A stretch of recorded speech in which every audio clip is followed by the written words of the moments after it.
everybody.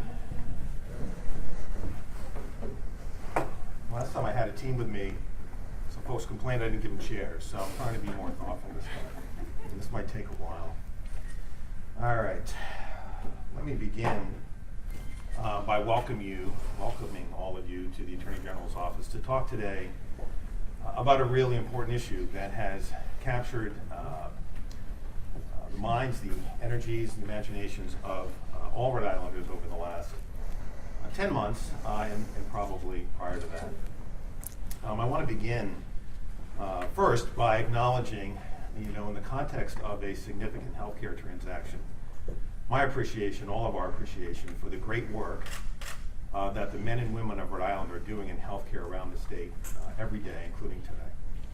It is sometimes easy, because that comes up in talking points so often today, to forget that. But as somebody who has a number of family members in healthcare, I can appreciate how hard it is and really appreciate their great work. So to everybody who comes home at the end of every day in healthcare with that telltale dent in your nose because you've had a mask on for 12 or 14 hours, we're really grateful to you for all you do.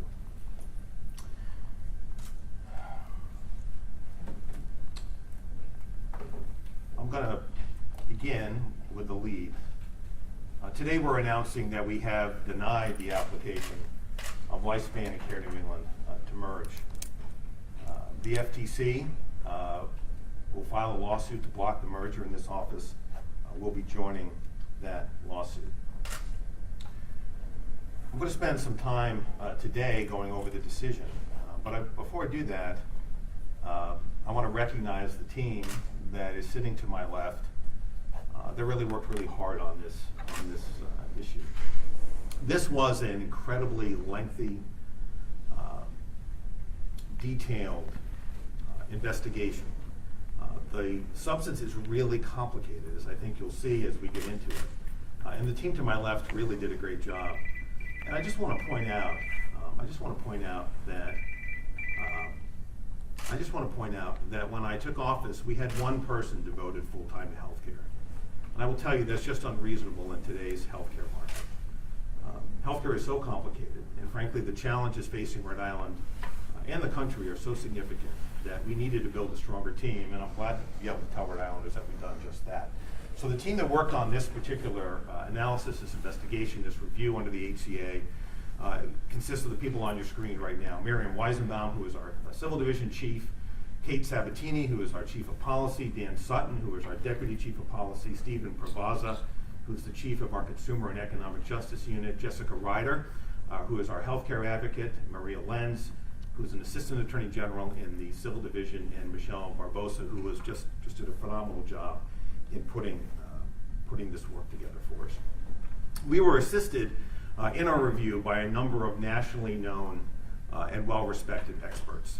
Certainly we brought our own thinking to this. The decision is ultimately ours and mine, but we were assisted by some really terrific experts. One is Dr. Kevin Flum. This is somebody who is a real expert in healthcare economics. He has published a lot of research on the subject, and he is not known, and this is really important to us, as somebody who favors sort of one side or the other in this space of healthcare consolidation. He has been on both sides, and successfully on both sides. So he has worked with parties opposing an FTC effort to block a merger, and he has worked with the FTC as an expert to block a merger. So really important to us that the expert we used were not from, say, one camp or the other. We really wanted independent thinking to supplement our own.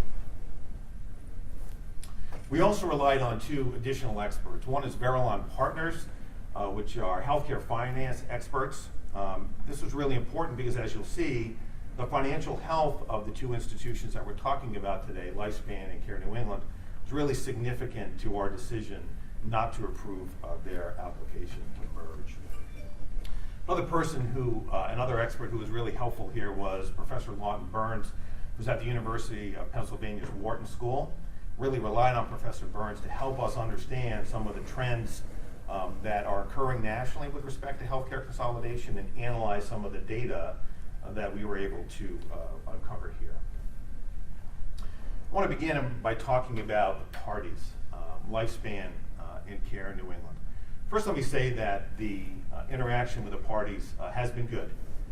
As you'll see, and I'll go through, there have been some instances, important instances, where the information that we received was either late coming or at the end of the day inadequate for our purposes in making this decision.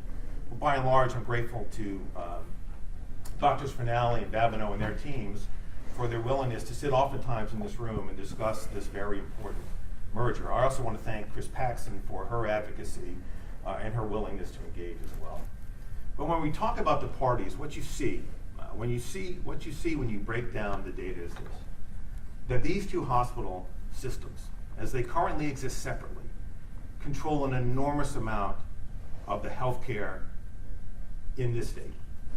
And so what we try to do on this slide is just demonstrate in some simple ways, and we'll demonstrate in other slides as well, just the comparative size of these healthcare institutions relative to the ones that would not be included in a proposed merger. So if you look at on the left of this slide are obviously Lifespan and Care New England. It's a list of the hospitals they control. That's not a secret to anybody, I'm sure. Yeah, you'll be getting copies, Steve, absolutely. Everything that our decision, which is 136 pages, an executive summary, and this PowerPoint will be on our website for the public to review. It'll be in redacted form, and I'll get to that in a minute when I get to the decision. But yeah, it'll be available. So what you see from this is that there's a tremendous number of hospital beds alone under the control of these two systems, separately and if they were to combine. What really struck me, frankly, as I looked at the evidence was Kent Hospital had a lot more beds than I thought they did, for example. But when you put all of this together, you're seeing a tremendous amount of health care in these systems separately, and certainly so when you put them together. You can see on the right of the 5 hospitals that would not be included in the merger, those hospitals, by comparison, pale in the number of beds that they have. All right, the decision itself. What the decision comes down to is analyzing this proposed transaction in the context of the Hospital Conversions Act. The principal purpose of that act is to assure the viability of a safe, accessible, and affordable healthcare system that is available to everyone, meaning to every Rhode Islander. And our decision goes through the criteria in the Hospital Conversion Act that apply to this particular proposed healthcare transaction. So if you look at the statute, there are criteria for the Attorney General, there are criteria for the Department of Health. They are not the same. Ours are different from the Departments of Health. So our decision is grounded in the criteria that apply to us. And we'll get into those criteria shortly. One of the key ones is antitrust. Antitrust is a criteria that was added to the Hospital Conversion Act at our request a couple of years ago. Because frankly, we saw this issue coming, and we believe that antitrust criteria belonged there, separate and apart from the Rhode Island Antitrust Act. Before I continue, I want to talk a little bit about the decision itself. When you see it, you will see that a fair amount of it is redacted. And it is redacted not because I want to withhold things from the public, just the opposite. If the parties were to come to me and tell me to eliminate all of those redactions, I would do it right now. But the parties have a right to have their confidential information withheld under the Hospital Conversion Act. And so we are honoring that request today. Now, some of those redactions, they did not receive an advance copy of the decision. And so it may turn out that some of the things that are in the decision that are redacted at the moment may become unredacted with their consent. We redacted what we believed was necessary, generally speaking, to comply with the confidentiality provisions of the HCA. These are the 3 critical questions that we had to answer in the course of our review. And they all relate back to the Hospital Conversion Act. 1, is the proposed merger proper under Rhode Island's antitrust law? Again, Rhode Island has an antitrust statute. It mirrors in many ways the federal antitrust statute. But the antitrust issues are also a criteria that we must consider under the Hospital Conversion Act itself. The next critical question is this: are the promised benefits from the merger adequately defined in the application, such that this office can weigh them against any anti-competitive harms? So what's meant by that is this, and we'll get into this, but if we look at this proposed merger, and it consolidates a ton of healthcare in one place, such that there are anti-competitive harms that could result, what we decided to do is go on and ask ourselves, are we willing to accept those anti-competitive harms in exchange for whatever benefits might come from this proposed system. The third question is the proposed merger financially feasible? So let's say that we had an adequate plan as to what they were going to do in detail. And let's say we could get around the antitrust issues. Can financially they pull it off? Those are the three critical questions that we needed to answer in our decision, and they are answered in the decision. Now this timeline gives you a little bit of a view into the history of this review. Many of you know these details already, but the fact is that this process started almost 10 months ago in late April with the filing of the application. Along the way, we have identified for the parties a number of deficiencies that we believed they needed to remedy for us to do an adequate analysis and review of this significant healthcare transaction. I'm going to get into it later, but one thing that we were frankly constantly asking the parties to give us was their plan as to what this proposed combined system would actually do and what it would look like. So in other words, don't give us a set of objectives. Don't speak in generalities. Don't give us things that all sound good. Tell us exactly what you're going to do, where you're going to do it, who you're going to affect, and then let us know how you're going to pay for it. And as you'll see later, getting answers to those questions proved to be elusive. I don't want to underestimate the work that the team did to get to where we are today.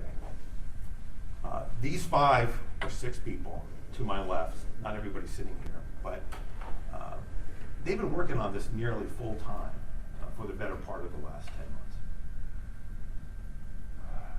So during those 10 months, we did a number of things. First thing that we did was we got a lot of information, millions of documents, emails, reports, presentations, things that the parties produced internally so that we could better understand their business and what they proposed to do. We also spoke to many individuals under oath, including the parties themselves. We took statements under oath, effectively depositions of the parties, Dr. Babino Finale, President Paxson, other officials associated with the hospitals, past and present. We spoke to, as many of you know, community members. Some attended our public hearings. Many others wrote to us with their thoughts about the proposed merger. But the bottom line is that we had a tremendous amount of information available to us to be able to study the potential anti-competitive effects of this merger. And frankly, that put us in at a significant advantage compared to, frankly, other elected officials and the public generally.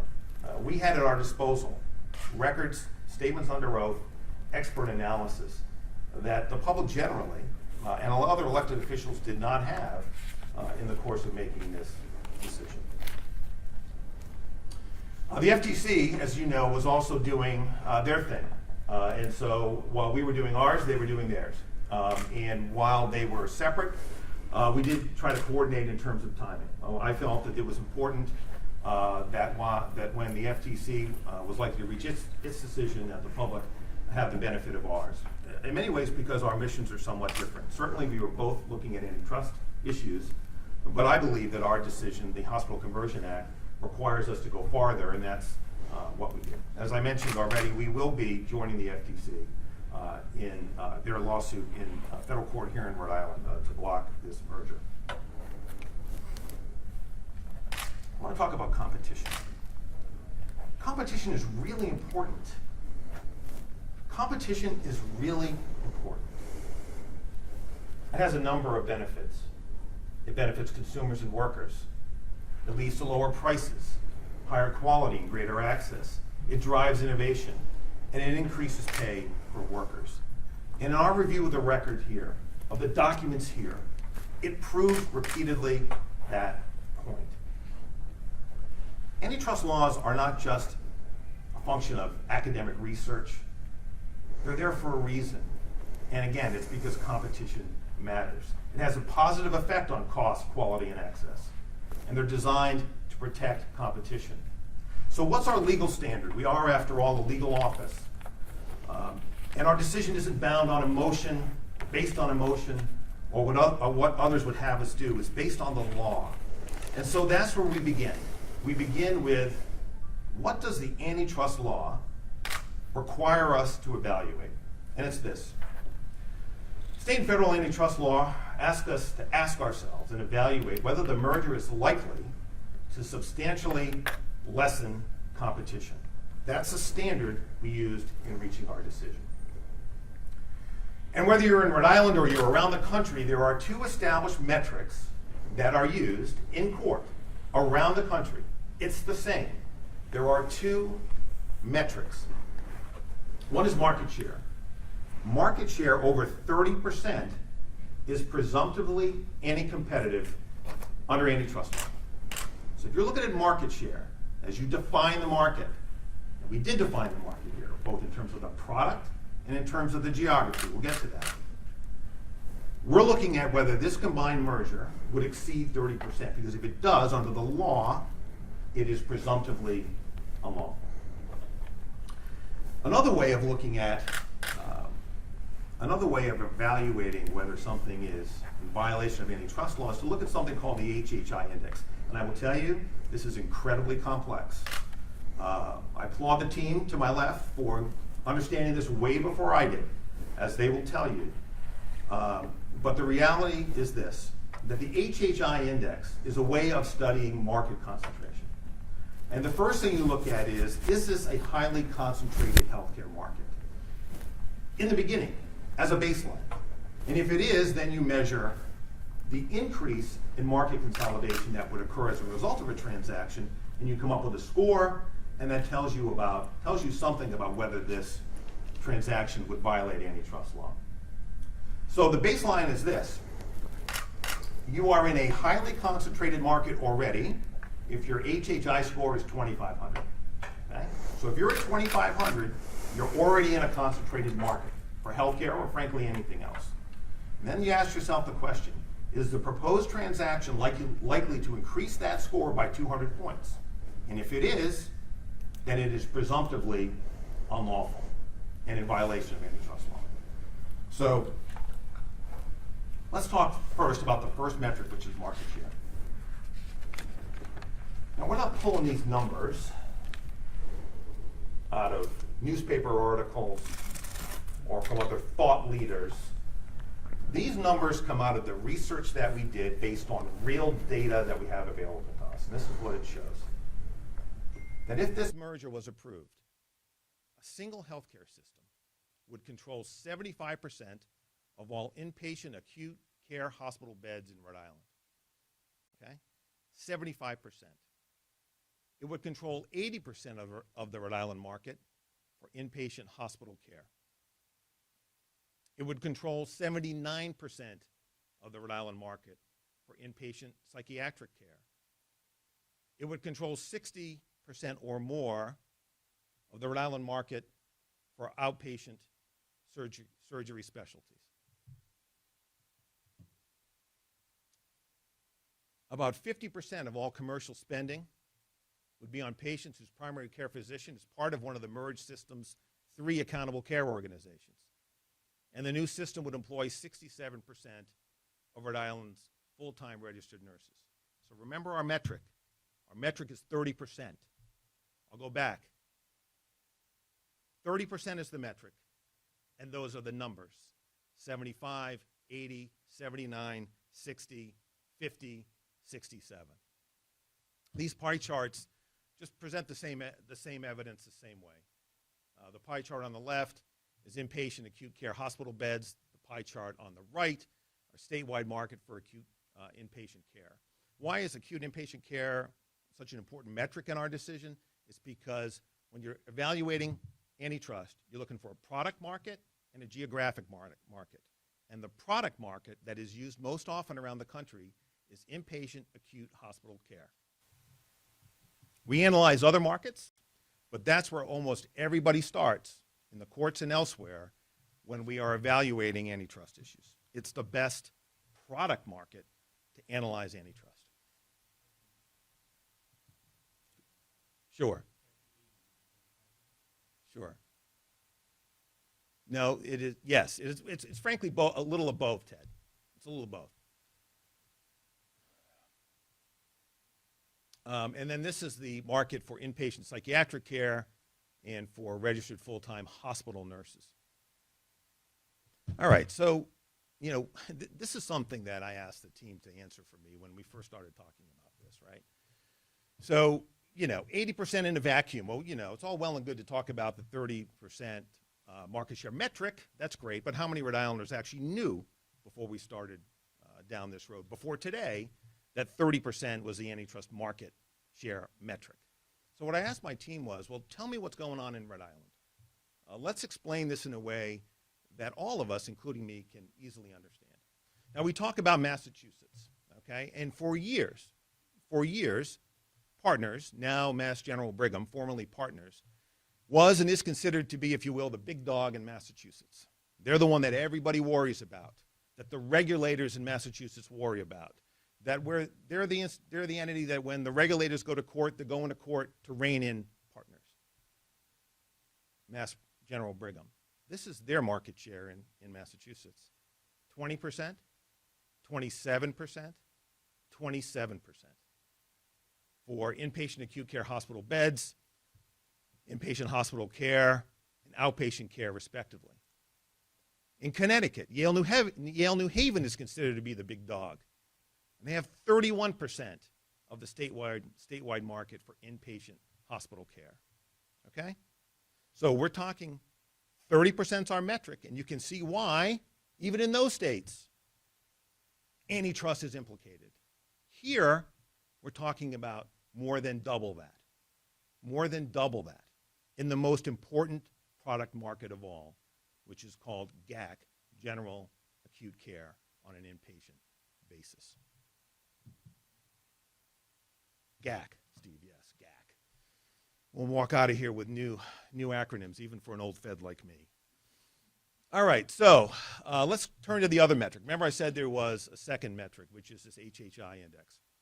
And remember, 2,500 is the baseline, okay? So Rhode Island has a baseline score before the merger of 3,315. So what that demonstrates is that we're a highly concentrated market right now, okay? As I mentioned, if the merger, once put together, okay, raises that score by 200 points, it's considered to be an antitrust problem, okay? Here, the Hhi increase, as determined by our expert, would be 3,251 points, resulting in an overall Hhi score of 6,499. Now, it's easy to get lost in those numbers, but just remember two things. 2,500 baseline, 200 increase. Okay, we're starting here at 3,300. We're going up by 3,000. Okay, so on the Hhi index, there's a real tell there that there's an antitrust problem. And this line, I think, captures what it is I'm driving at. These are, if you look across this slide or this bar graph, what this is showing, all the instances where the FTC has sued to block a merger because of antitrust concerns, and what the Hhi increase, not the baseline, what the increase was in those cases. And the Lifespan Care New England merger is the darker of the blue, and you can see it's higher than any of the others, and much higher than many of them. So it shouldn't come as a surprise. And I would argue it doesn't come as a surprise to the parties or anyone else who studies antitrust that this transaction creates a significant antitrust problem.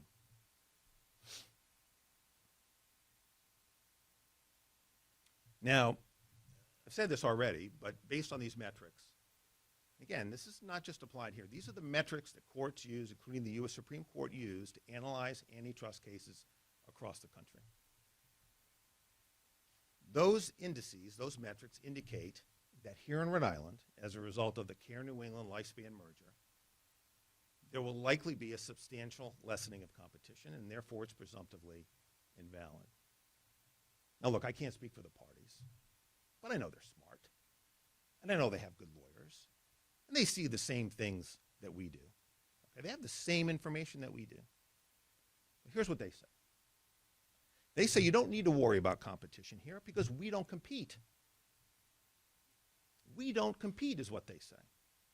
You put us together, it's no problem in terms of competition because we complement each other. I think the phrase they used with me once early on was, one of us is the hot dog and the other one is the bun. Okay? Well, our record review demonstrates that that's just not true. In fact, the fact that someone would make that argument is a reminder to me, and it should be a reminder to every regulator in this state, why we need to do our due diligence and not just follow a bunch of criteria and check the box, or not follow the lead of another agency. We've got to do our own due diligence here. We've got to build a team here to do the work, because if we don't, Rhode Islanders suffer. The record is very clear that these two entities do compete. They compete aggressively and across many areas and service lines. The parties themselves, other providers, and our experts confirm this existing state of competition. So Dr. Jack Elias, who was once, I believe, the dean of the Brown Medical School, was tapped by President Paxson as the point person for the university on the merger, described to us in the statement or elsewhere that Lifespan and Care New England are competing all over the place. They're not the hot dog in the bun. They're competing all over the place. Other hospital systems. Landmark, South County Hospital, they know it. This is what they do. As the CFO of South County Health told us, Lifespan and Care New England strongly compete against each other. And this competition benefits patients. The evidence we obtained from the parties throughout this investigation demonstrates what I've just said. They acknowledge that they compete head-to-head for various services, including what's up here on the screen: cardiology, oncology, orthopedics, spine surgery, thoracic surgery, and emergency medicine. This is another way of showing the same thing. Dr. Flum, our expert, shows a significant overlap in the inpatient acute care services that Lifespan and CNE offer each other. So basically, what this shows, based on discharges at CNE and a Lifespan on the left, where there's an overlap in the services that they provide based on the discharges of the patients that are receiving hospital care from them. There's a significant overlap in what they do. They are not complementary. They compete. And that competition, as we've talked about, is good for Rhode Islanders.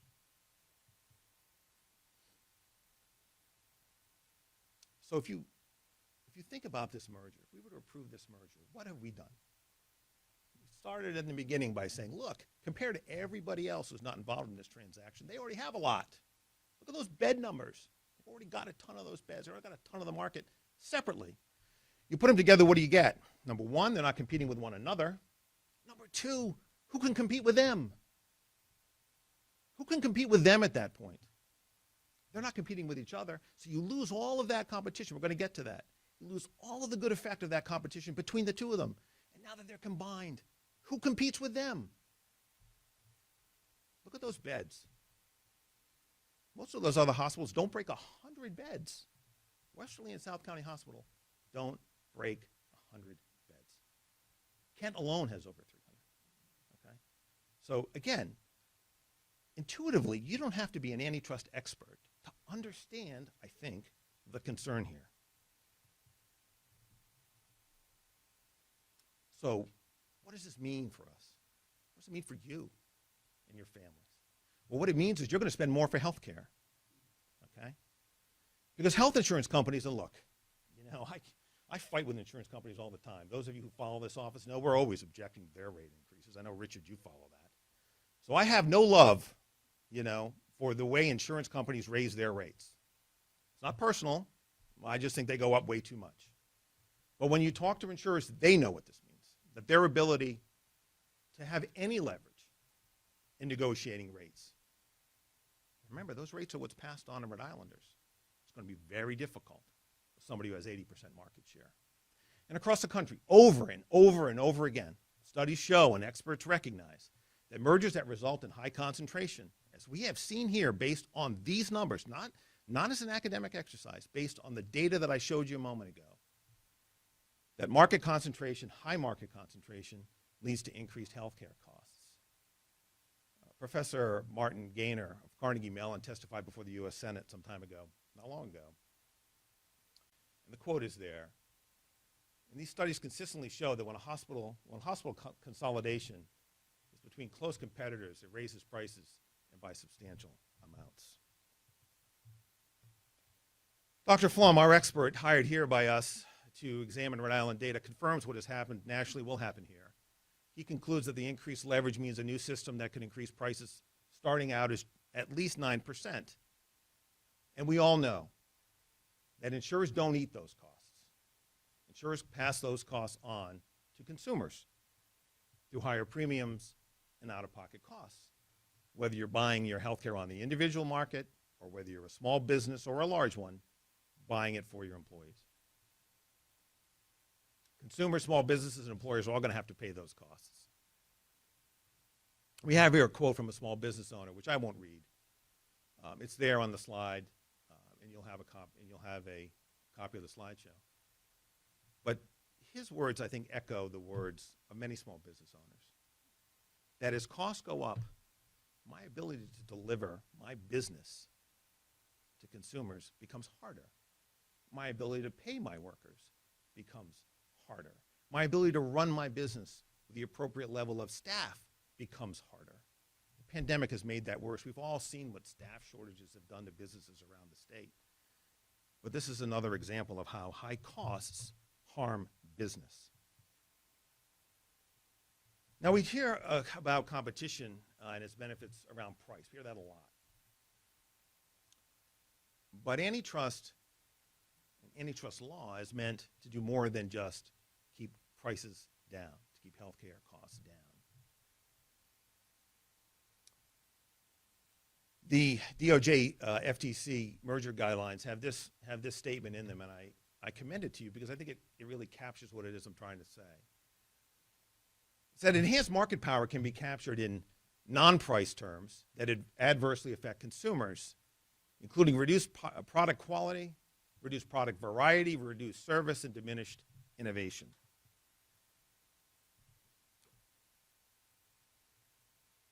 But I understand that is a broad, in some ways, academic statement.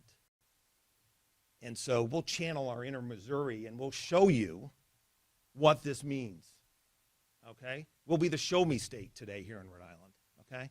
The existing competition among these institutions has forced them to deliver better service, better access, better quality to Rhode Islanders.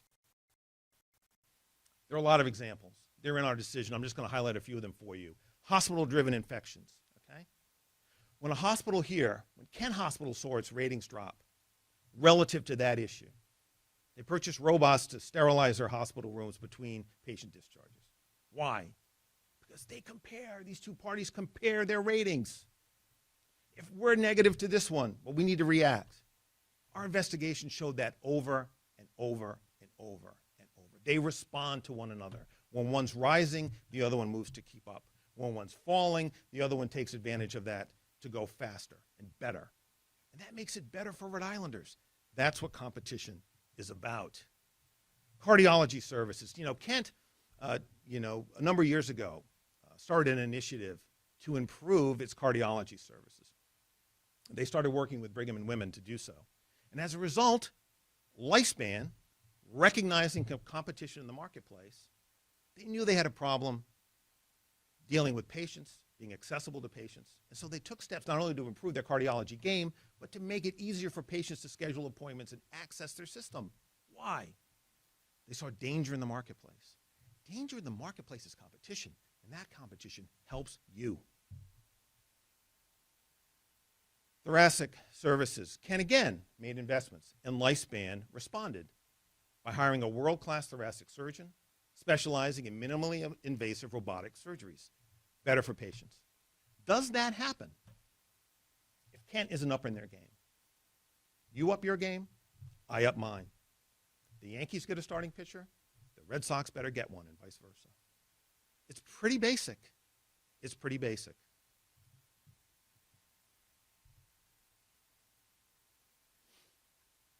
This is just repeating, this slide here just repeats what I've already said.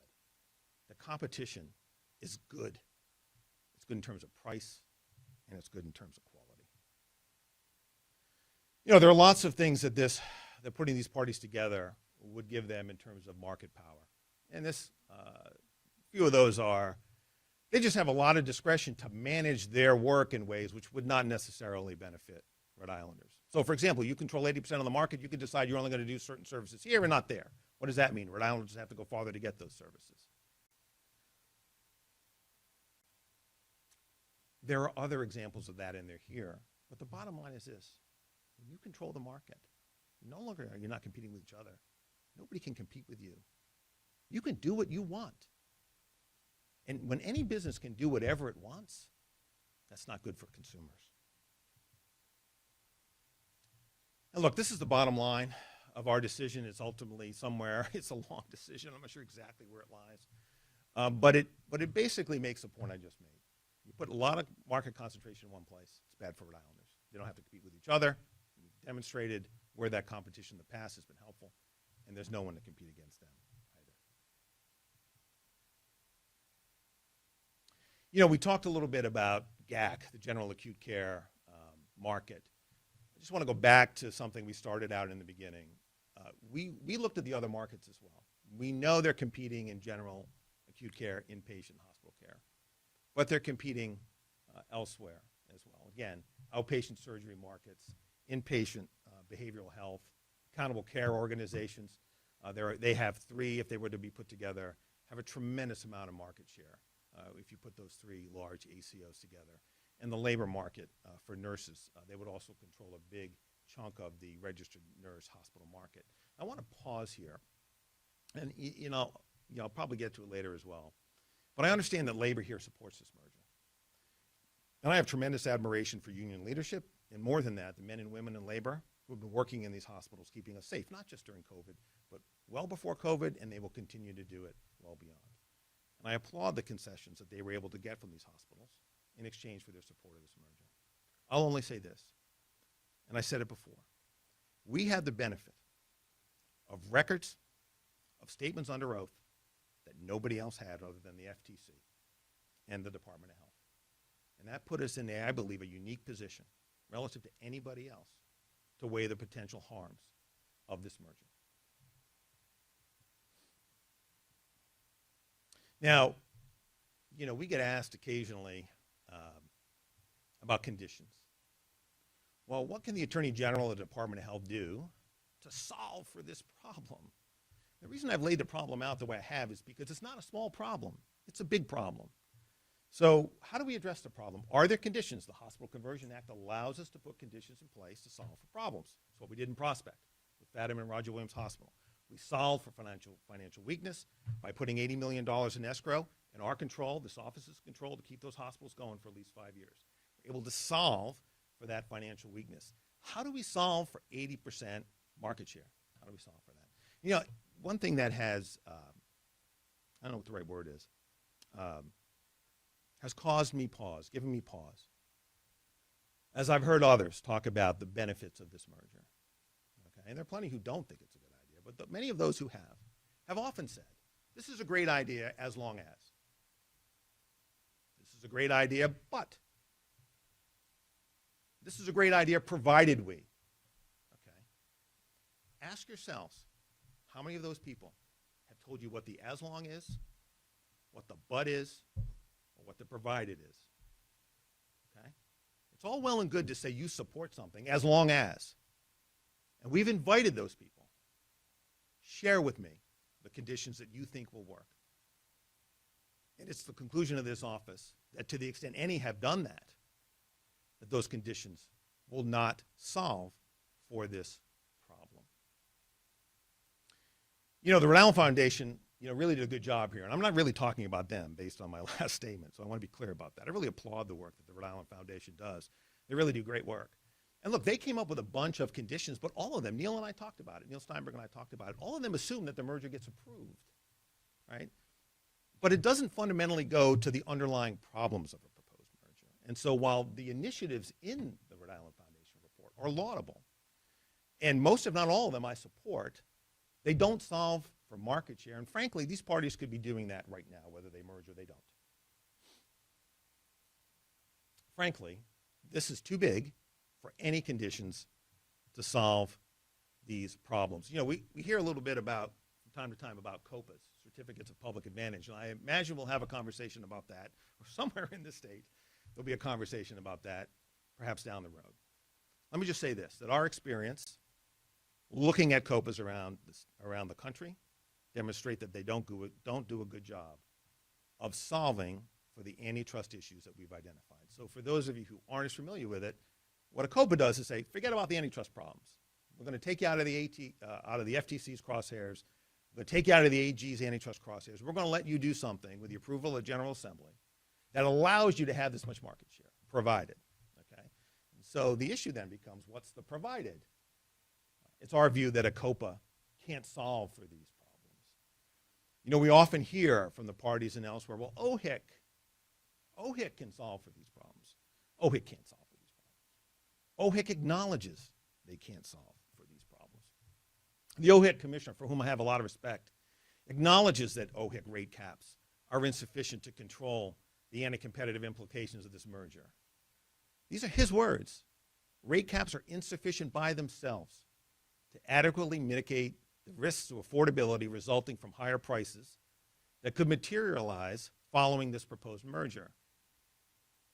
And that we, regulators, myself, this office, the Department of Health, should evaluate the likely price effects of the proposed merger, assuming an unregulated environment. So what does that tell me? Don't count on OHIC. And Rhode Islanders shouldn't count on OHIC either.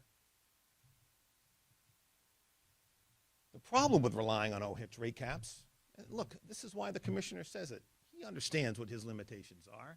They can be overridden by the General Assembly at any time. It only applies, those rate caps only apply to inpatient hospital services. They don't apply to physician groups. They don't apply to services performed at non-hospital facilities. They don't apply to ambulatory surgery centers. And everyone knows that's where medicine's going. So we may be able to control it, maybe here, but if healthcare is headed over there, we can't control it there with these rate caps, we can't control price. And rate caps don't do anything to help with the other problems, non-price harms, that come from an elimination of competition. So now we reach question 2, okay?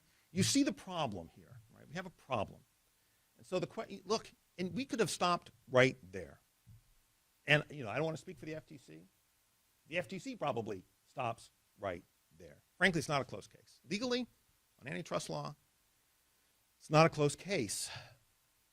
But we decided, okay, let's see if everything that these parties are promising can outweigh these harms. Okay, look, they have promised Rhode Islanders an academic health system with a lot of new, shiny things. And I don't mean that as in a disrespectful way. I appreciate the work that they do, and they do it really well. Those are great systems. They provide great care. But they have made promises. And so I need to evaluate those promises to see whether those promises outweigh the harms. Right? I don't know if we can get there, but I need to understand those benefits. Are they deliverable? Are they deliverable? What's the plan? What will they cost? Can you pay for it? Because if I don't know those things, I can't weigh it against the potential harms. So this inquiry broke down into really 2 separate things. The first one is, do the parties have a credible plan to effectuate the merger? Can they integrate these 2 systems? And can they deliver on its promised benefits? Can they do it? Do they have a plan to do it? Leave out paying for it for a minute. Can they do it? What's their plan? Something I mentioned earlier. What's this thing going to look like? Where's it going to be? Who's it going to employ? Who's it not going to employ? Who's going to lead it? What kind of care is it going to provide? Where's it going to provide it? What's going to be new? Where are those new services going to be?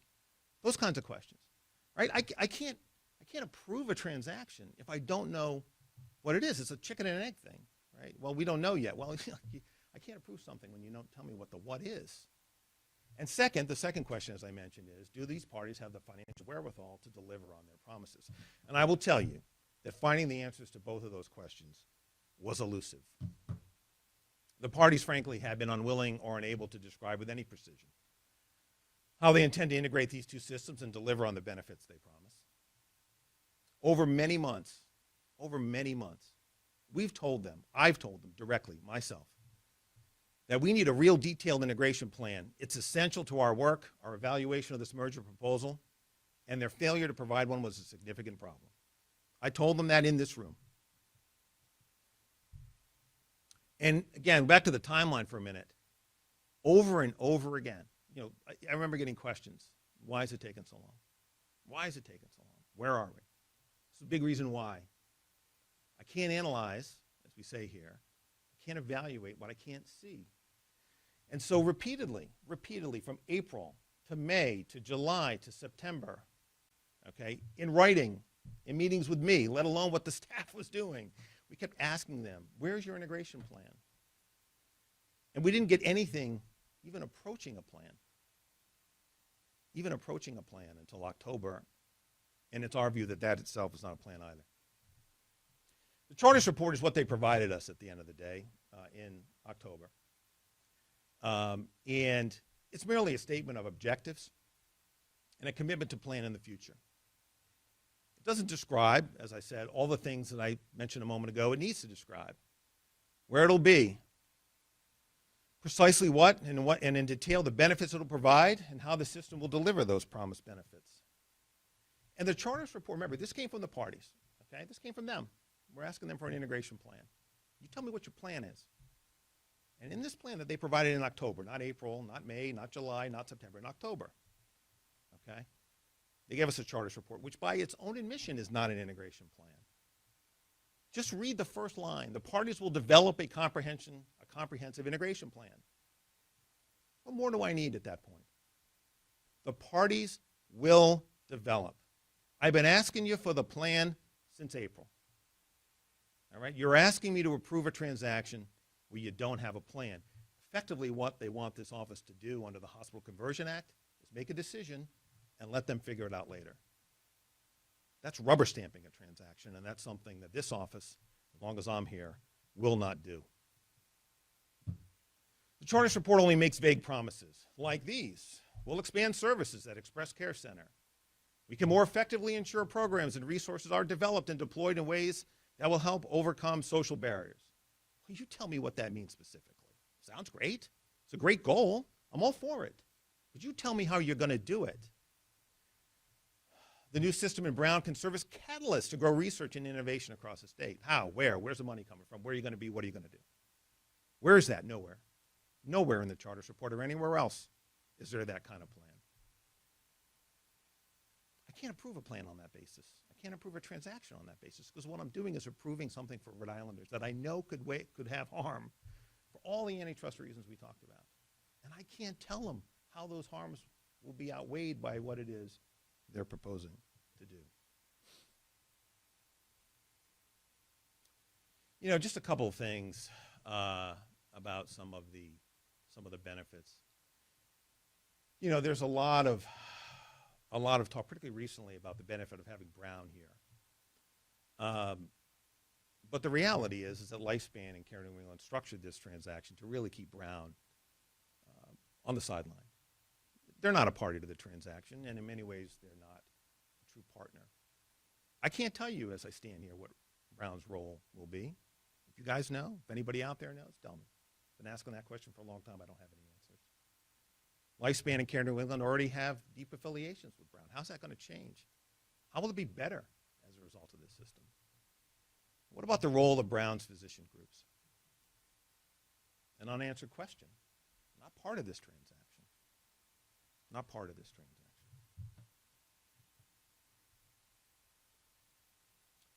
All right, let's assume they had a plan. They don't, but let's assume they did. The next question is, can you pay for it? Can you do it? Can you pull it off? And our review and our expert analysis makes it pretty clear that they can't demonstrate that they have the financial wherewithal to make this work.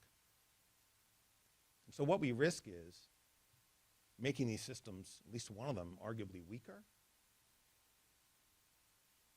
by combining them or perhaps creating a system that's too big to fail. So what do we mean by too big to fail? Well, you got 80% of the market. You can't fail. And so when systems fail, where do they go? They go to us. That's where they go. They go to us. They go to taxpayers. How? Direct bailouts, potential changes in Medicaid reimbursements, which, by the way, is an issue we need to address, but not one in the context of a proposed merger. This notion of whether or not Rhode Island reimburses Medicaid at the right level is a question and a concern and a problem. But where this transaction leads is a system so big that they're deciding that issue and not us. And by when I say us, I mean us as Rhode Islanders, not this office. Combining two large health systems costs money. You know, it's not like, I remember sitting at that table on the other side of these cameras, and I was talking to Doctors Babineau and Finale, and it's like, you know, you don't take two systems like two binders and just weld a seam down the middle of them. It's a lot more complicated than that, okay? That costs money. You need a plan to do it. We've already talked about that, but it costs money. It costs money to put things together. Basic costs of integration, like putting in an electronic medical record system that both parties can use, and make investments in actually improving care for patients. As I said, these two systems are already under significant financial strain, both from COVID-19 and other factors. And so after 10 months, we're still left with these kinds of questions. How much will it cost to integrate the system? How much will it cost to fund all the new initiatives? Does the combined lifespan CNE have the capacity to make those investments? And if not, where will it come from? There's a substantial gap. There's a substantial gap. And a lot of this financial information needed to be redacted. Again, it's not being redacted because I want it to be. I'm also not saying that they're doing anything wrong by wanting it redacted. They got businesses to run, and I recognize that. I can't share with you all the backup as to why we reached this conclusion. But the evidence in the record is very clear that there is a substantial gap between what they have and what they need just to put their system together, make it stable, reach the operating margin that they need to be stable. And they know what that is. And they know it's a lift even where they are right now. And then to make the kinds of investments that they need to do to integrate or deliver on their promises. And they don't have a plan to close that gap. Brown, we hear this a lot, has agreed to invest $125 million if the deal goes through. But how that money can be used is limited. All right. Just a couple more things. I know this has been a long time. All right, we hear a lot. They're laughing over here. We hear a lot, because they know I go on. We hear a lot about these terrible things that will happen if this merger is denied. Okay, we hear that a lot. And you're going to hear it. Rhode Islanders are going to hear it. Let me provide Rhode Islanders with these, at least two assurances. One of the things we hear is that healthcare is going to go out of state. You know, that great sucking noise you hear like in the banking industry, it'll all go to Boston. We looked at that. And what we found was this. It's really clear in the data. You know, Rhode Islanders are in healthcare what they are in everything else. They don't like to travel. And they don't travel for their healthcare now. And they're not going to travel for their healthcare later. Okay?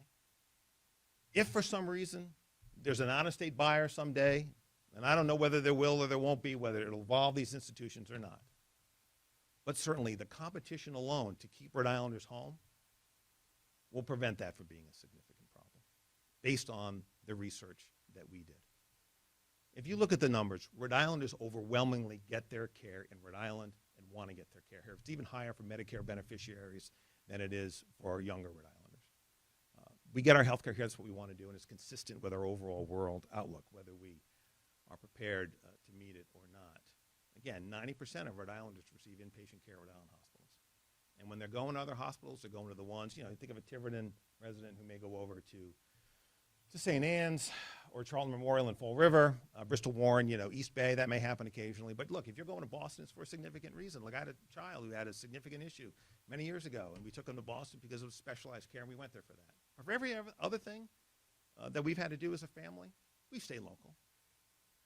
And so Rhode Islanders look at the world that way, and I'm confident they will going forward too. And look, let's think about that for a minute. Look, if we know that Rhode Islanders want to stay local, and there's an out-of-state system that were to come in, what's the local system going to do? They're going to use that competition to bring people into their system. Because what are they going to be able to market? Better care in Rhode Island. So I would argue that fear is overstated. And there's a purpose behind it. For-profit health systems, heard this lately. For-profits are going to come in and gobble up these systems. Well, let me just say this. We've dealt with for-profits in the past. And it wasn't that long ago. Less than a year ago, most of you were here when we stood right here and let you know what we were going to do to deal with a for-profit system that controlled Fatima and Roger Williams. We can control for that. We did it there, and we can do it again. I'm skeptical of for-profit healthcare systems. I know that they require scrutiny. We have the tools under the HCA to apply that scrutiny, and we have the tools to control for it. What we don't have the tools for, is to solve for a system that dominates the market, crowds everybody else out, no longer competes with one another, drives costs up and quality down. And so I'll end it there. Before I do conclude my remarks, though, as usual, I've been pointed. And I want to say this again. I respect the work that the parties do. I respect their systems. They do great work for Rhode Islanders. I understand what motivates them to try to put this system together. But the law and the research, in my view, don't allow it. And so that's why we issued the decision that we did. The decision is available on riag.ri.gov. It's long. It's 136 pages, I'm sad to say. There's an executive summary which captures the substance of the decision, I think, very well. And so that's available to the public on our website. And also this PowerPoint, if it's not there already, soon will be. And with that, with thanks again to the team whose work was just outstanding. I'll be happy to take your questions. Joanna with NBC 10. What about already overwhelmed emergency rooms? Would this have brought more facilities to the area? And if so, would they have been able to get the staffing from nurses? Because there's currently a staffing shortage. Sure. Yeah, look, this transaction doesn't impact facilities or resources in that way. It just doesn't. What this transaction implicates is market power and the impact of that market power on Rhode Island consumers in the healthcare marketplace. Who else has What about your integration with the FTC? Yeah. You work with them on that? You know, I would call it complementary, Steve. Obviously we didn't want to take two statements under oath, from the same party. I mean, the FTC has its own law to apply, and obviously we're going to be joining a lawsuit with them. But our authority is broader, and our criteria are broader. And that's why I mentioned, we sort of got into, look, we wanted to give this transaction the full benefit of the doubt. I mean, we could have stopped at antitrust. It's a pretty easy antitrust case, honestly. We wanted to go farther. And so certainly we coordinated in terms of the timing of our announcement. We coordinated in terms of we'll be joining their lawsuit. But our decision is independent, and it's on our own. How egregious is it that they didn't come back at you with answers in a timely way? Or Yeah. Well, you look, it's curious to me, Steve, and and I had the conversation with the doctors. Look, our relationship is good, strong. It is candid, it is honest, it is open, and I'm grateful for that. And I can't account for it, honestly. I mean, I think it may be a different way of looking at maybe how this office has done business in the past. It may be that it's a part of that chicken and egg problem that, well, until you tell us we can do it, we can't give you a plan. I don't view it that way. I don't know how reasonably I can evaluate what they want to do given its potential harms, unless I know what they want to do. I got to know what they're going to do, otherwise I don't know what I'm approving. What I'm approving is a promise. And for a regulator to approve a promise, well, we've seen where that takes us. And there are plenty of historical examples where it has led to bad results. St. Joe's being one of them. What if, excuse me. Go ahead, Bill. Two quick ones. One, Brown University's role in all of this and the integrated academic healthcare system. There's nothing stopping them from this decision, or by this decision, from creating that type of integrated healthcare system with each existing party. Is that correct? Yeah, look, Lifespan already touts itself as one, Bill. So Lifespan, you go to their website, they tout themselves as an academic medical system. So to answer your question, my view is yes. Secondly, I know you can't disclose financials specifically, but how far off were Care New England and Lifespan from being able to pull this off, from having capital on hand or having a plan or pathway to making this happen? Was this, again, without specifics, was this way off, or was this just a matter of the details weren't ironed out to your satisfaction? Oh, it went well beyond details. First of all, we didn't have the details, but when we're looking at the raw numbers, and frankly what their experts have given to us, we see the gap, we don't see a way to fill it. And the gap is not insubstantial. You got another question? Yeah, are you trying to end this? What if they come back and they have the answers to your questions that you're looking for? Would you reconsider, or are you trying to kill it? Well, I'm not trying to, yeah. I mean, let me try to answer that question this way. It's not my intention to really kill anything. What I am doing is exercising my responsibilities under the law to decide whether or not their application is sufficient to warrant my approval. So whatever steps they take next are really up to them. It's not within my powers, nor should it be, for me to present them with a proposal as to how they can solve these problems. And they don't need me to do that. They have good lawyers, great lawyers. They have experts. They know how to do it. Okay? And so it's really on them to decide what they want to do next. Other questions? Did you meet with them together or separate? I'm sorry? With the both CEOs, did you meet with them together or separate to get the inputs? I met with them together. Okay. I met with them together. So, but you raise a good point, which is, so redactions, what they're getting today, what their parties are getting today, interestingly enough, at least interesting to me, is Care New England is getting a decision that is redacted differently from Lifespan's. So Lifespan's not seeing Care New England's data, and Care New England isn't seeing Lifespan's, right? Because it's confidential business data that is theirs. So as you can imagine, putting a decision together, a clean one, right? The one that's unredacted, we start there. Then you got to redact one for the public. Then you got to redact one for each party, right? Which is different from. So you got really 4 versions of this thing. It's 136 pages long. But I hope Rhode Islanders will find in there, a fulsome explanation of why we did what we did. Can you talk specifically about what you took away from this on the health of Care New England as an independent entity? There's been a lot of concern expressed specifically about Care New England's financial health and where things go for Care New England without this transaction. Yeah. Well, it's a great question, Ted, and the reason it's a great question is this. So the question for a regulator is, if there is an issue like that, do we do this because we have no choice? And I don't believe that a regulator can or should be, lawfully or otherwise, boxed into that decision, boxed into that kind of choice, right? And it also suggests that there aren't alternatives. It suggests that there aren't alternatives. And I view that there are. I can't tell you exactly what they are, but I'll make this broader point. I said this to many of you. I never said it to you, Richard. We can't structure healthcare in Rhode Island on a transaction by transaction basis. Okay? We can't do it this way. We can't do it. The law doesn't provide for it. It's not the way to do it.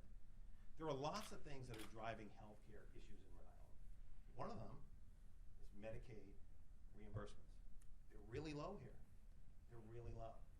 If you look in the decision, we don't go into it in detail, but there are pathways there for Rhode Island that someone should be thinking about. We should be asking people. I said this, I think, somewhere else. I don't remember the context. Maybe it was Prospect. Where the responsibility for healthcare strategy lies, we should be asking them, step back from a transaction. Look at healthcare in Rhode Island. How do we make it better? Look at Maryland and what they were able to accomplish. It's going to require, in my view, input from the federal government. It's going to require change. But until we get to that strategic level of thinking, we're not going to fix the overall structural problems. But I can't make decisions under the HCA based on that. Because now I'm boxing myself into a place where the law wouldn't have me go, and I don't think I should go. But are you So worried you about can- Care New England's financial health? Not in the immediate short term. Listen. Look, let me say this. If you go back to Prospect, and it was a learning moment for me, and I hope it was a learning moment for Rhode Islanders. When we announced our decision, or tried to, before they went to court to block us from issuing it, what did we hear? Hospitals closing, jobs gone, okay, Attorney General overreaching. What happened? Hospitals are open, they've got $80 million in escrow, they're on a stable financial footing for the foreseeable future. I would tell Rhode Islanders, don't be afraid. There's work to do. Let's do it. So you brought up the question of Medicaid reimbursements being low. Does that indicate that your office may be looking at that in terms of potential involvement of investigation in terms of what can be done, or does that fall under your aegis in another division? Well, listen, as a healthcare advocate, Richard, and you know that I feel strongly about that role. Maria Lenz is filling in for Jess, who's away right now, Jess Ryder. Look, there's a role for us in that space. There's definitely a role there, but that's something that there's a lot of really bright people who do healthcare in Rhode Island. You know, we had to build a really strong team to deal with this, okay, this issue. But I'm not convinced that this office should be leading healthcare thinking in the state of Rhode Island. You know, I'm married to a doctor. She knows a lot more about healthcare than I do. I've always believed that if you ask providers, nurses, doctors, staff members how to fix healthcare, they'll tell you how to do it. They'll tell you. I'll just give you one example. My wife will tell you that for her to order a test from her office is cheaper than sending someone to the ER to get that test run. And yet to get that authorization from an insurance company is like pulling teeth. So what happens? Doctors and patients in ER, which clogs up an ER, drives the prices up. Ask doctors, nurses on the line how to fix healthcare. Put them in their room. They'll help us fix this problem. We've got a school of public health. We've got a great pharmacy school. We've got great thinkers. We can do it, but we got to put people around the table to do it. I know one thing, though. We can't solve it in the context of an application for a particular healthcare transaction where we're giving somebody a lot of market share on the promise that we'll pull it off. That's a mistake in my mind.